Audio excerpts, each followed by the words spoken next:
예, 여러분 반갑습니다. 오늘은 오게탱크 저장소 세 번째 강의를 하겠습니다. 교재 191페이지, 196페이지의 내용입니다. 오게 저장 탱크의 외부 구조 및 설비입니다. 오게 저장 탱크의 두께는 3.2mm 이상의 강철판 또는 소방청장이 정하는 고시에 의하도록 되어 있습니다. 그리고 특정 오게 탱크와 준특정 오게 저장 탱크는 또 별도로 탱크의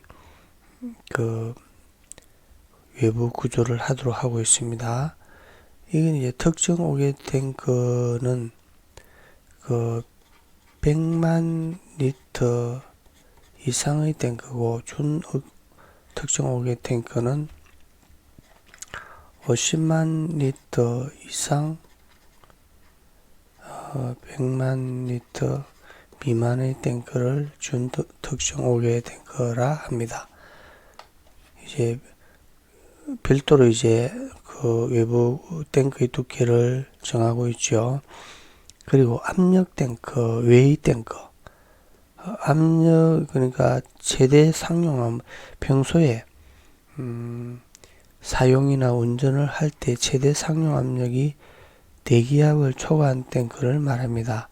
그리고 압력 탱크 외의 탱크는 그러니까 평소에 전혀 탱크에 압력이 걸리지 않은 탱크죠. 이 탱크는 탱크 성능 시험을 할 때 충수 시험을 합니다. 충수 시험은 한문이겠죠. 물을 채운다. 물 숫자 채울 충자. 물을 가득 채워서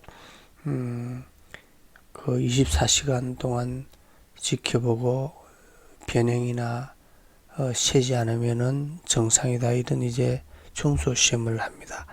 압력 탱크는 최대 상용 압력의 1.5배의 압력으로 10분간 실시하는 수압시험에, 그러니까 물을 가득 채우고 탱크에 이제 압력을 넣어서 이제 새거나 변형이 되는지를 확인하는 시험이죠. 이 최대 상용 압력은 탱크가 설치돼서 이제 평소에 사용을 할 때 평소에 사용하는 압력 중에 가장 높은 압력이 최대 상용 압력이죠. 그 압력의 1.5배의 압력으로 10분간 수압 시험을 실시합니다. 그리고 특정 오게 저장 탱크의 용접부, 특정 오게 저장 탱크는 100만 리터 이상의 탱크라죠. 100만 리터 이상의 탱크가 특정 오게 탱크, 특정 오게 탱크는 50만 이상 100만 리터 미만의 탱크를 말합니다. 그리고 특정 오게 탱크는 용접부에 대해서는 이 오게 탱크를 제작을 하면서 많은 철판들을 이렇게 용접을 하죠. 이 용접하는 부분에 대해서는 그 방사선 투과 시험, 진공 시험 등의 비파괴 시험에 적합한 것이어야 한다. 그러니까 충수나 수압 시험 이외에도 용접한 부분에 대해서는 비파괴 시험을 합니다. 비파괴 시험의 종류는 자기 탐상, 방사선 투과, 초음파 탐상, 진공 시험 이렇게 있는데 자기 탐상 시험을 자분 탐상 시험이라고도 부르고 있습니다. 이게 이제 자기 탐상, 자분 탐상을 하는 현장이죠.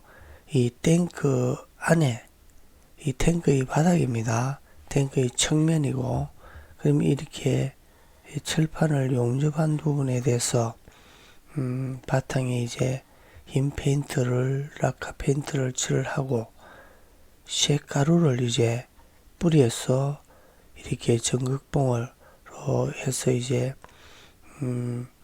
이 쇳가루에 이제 그 움직이는 패턴을 보고 이제 용접부 안에 이렇게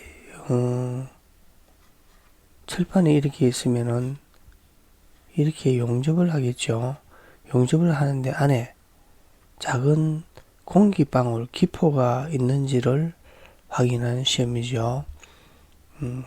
그리고 이 방사선 투과 시험, 이 용접 부분에 대해서 이렇게 필름을 대서 반대편에서 방사선을 투과해서 이 필름에 기포나 또는 용접한 부분의 크랙, 금이 가 있다든지 기포라든지 이런 이상유물을 우리가 그 골절을 입었다든지 또는 흉부의 가슴에 엑스레이 그 사진을 찍는 것과 똑같습니다.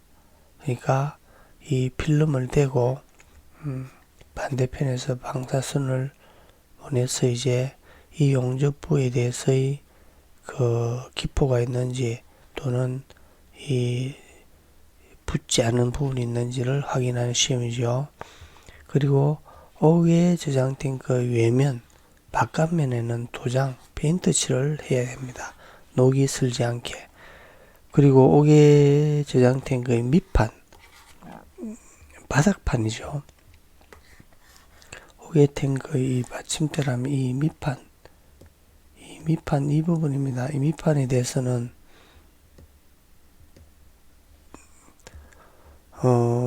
특정 옥의 탱크 중 탱크의 옆 특정 100만 리터 이상의 탱크죠.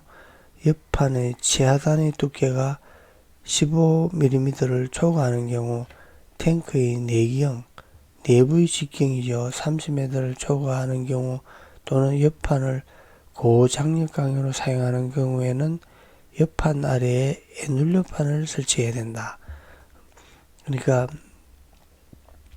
탱크의 옆판의 두께가 탱크 옆판 최하단 가장 밑부분의 두께가 15m를 초과하는 경우와 또는 탱크 내경이 30m를 초과하는 경우 또는 옆판을 고장력강으로 사용하는 경우에는 옆판 아래는 여기입니다. 옆판 아래는 여기죠. 여기에 애눌러판을 설치합니다. 그리고 밑판의 외부의 부식을 방지 위한 조치를 이렇게 합니다. 그리고 애눌러판에 대해서는 다음 페이지에 상세히 설명을 드리겠습니다. 그리고 옥외 탱크는 지진이나 풍압, 바람에 의한 압력에 견디는 구조로 해야 됩니다. 지진이 일어나서 진동에 의한 관성력 또는 바람의 하중에 의한 응력, 견디는 힘이죠. 응력, 견디는 힘이 옥에 저장된 그 옆판 또는 지주의 특정한 점에 집중되지 않도록 해당 탱크를 견고한 기초 및 지반 위에 고정한다. 지진으로 인한 진동에 의한 관성력 및 풍하중의 계산 방법은 소방청장이 정하는 고시하는 바에 의한다. 이렇게 했습니다. 그러면 애눌러라는 것은 원어가 이겁니다. 고리 모양, 그러니까 링 모양이죠. 우리가 그 손가락에 끼는 이 가락지도 애눌러죠. 애눌러판. 그리고 이 애눌러판이 이렇습니다. 이 빨간 부분에 이게 옥외 탱크의 받침이죠. 이 받침. 이게 이제 애눌러판입니다. 애눌러 둥근 원판인데 이렇게 생각하면 됩니다. 예전에 우리 그 어머니나 할머니들이 그 우물에서 이제 물을 길러 올 때 항아리 밑에 이렇게 또아리를 놓고 항아리를 이래 머리에 이고 다녔습니다. 이 또할이 이게 이제 에놀러판이라고 생각하면 되겠습니다. 그러면 이 오개 탱크가 더 이제 안전하게 하기 위해서 에놀러판을 설치해야 되는 목적은, 에놀러판의 설치 목적은 큰 규모의 탱크에 대해서 탱크의 밑판의 강도 및 탱크의 안전성을 보강하는 기능을 합니다. 에놀러판을 설치해야 하는 곳은 특정 오개 탱크 중에서 앞에 페이지에서 검토를 했죠. 1, 2, 3의 어느 하나에 해당되면은 에놀러판을 해야 되는데, 탱크 옆판의 최하단 가장 밑부분의 두께가 15mm를 초과하는 경우, 탱크의 옆 내경이 30m를 초과하는 경우, 옆판을 고장력강으로 사용하는 경우, 이렇게 에놀러판의 설치 위치는 오개 저장 탱크의 옆판 수직 아래에 설치합니다. 그리고 에놀러판의 크기도 이렇게 이제 위험물 안전관리 세부 기준에 이렇게 상세히 기준이 나와 있습니다. 그리고 이제 오개 탱크는 내압 방출 구조. 이 내압이란 것은 이 내자는 견딜 내자가 아니고 내부, 그러니까 탱크 내부의 압력을 탱크 밖으로 방출하는 구조. 내부의 압력입니다. 압력을 견디는 것이 아니고 내부, 내압 방출 구조. 탱크 폭발 등의 탱크 안의 압력이 비정상적으로 상승하는 경우에 내부의 가스나 전기를 탱크의 상부, 그러니까 지붕 윗부분으로 방출하는 구조를 해야 한다. 그런데 이제 이 용접을 할 때도 지붕 부분은 이제 측면보다는 약하게 해야 되죠.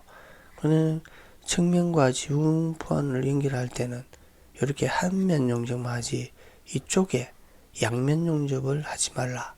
그리고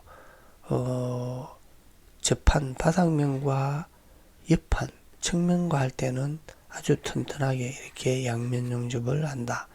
그리고 지붕판의 철판과의 철판도 이런 한면 용접, 이렇게 양면 용접을 하는 것이 아니고 한면 용접만 한다. 그리고 측면판과 지붕판도 한면 용접만 한다. 이쪽 부분은 하지 않는다. 그리고 측면판과 측면판을 연결할 때도 얘는 측면이 튼튼하게 양면 용접을 한다 이거죠. 이런 이제 이 용접을 할 때의 얘기입니다. 이 측면은 이 양면 용접을 하고 지붕이나 또는 측면과 지붕을 연결하는 이런 부분에는 한면 용접만 한다 이겁니다. 행잉 탱크는 이 부분이 지붕으로 볼 수 있겠죠. 그리고 오개 저장 탱크의 안전장치. 압력 탱크는 그러니까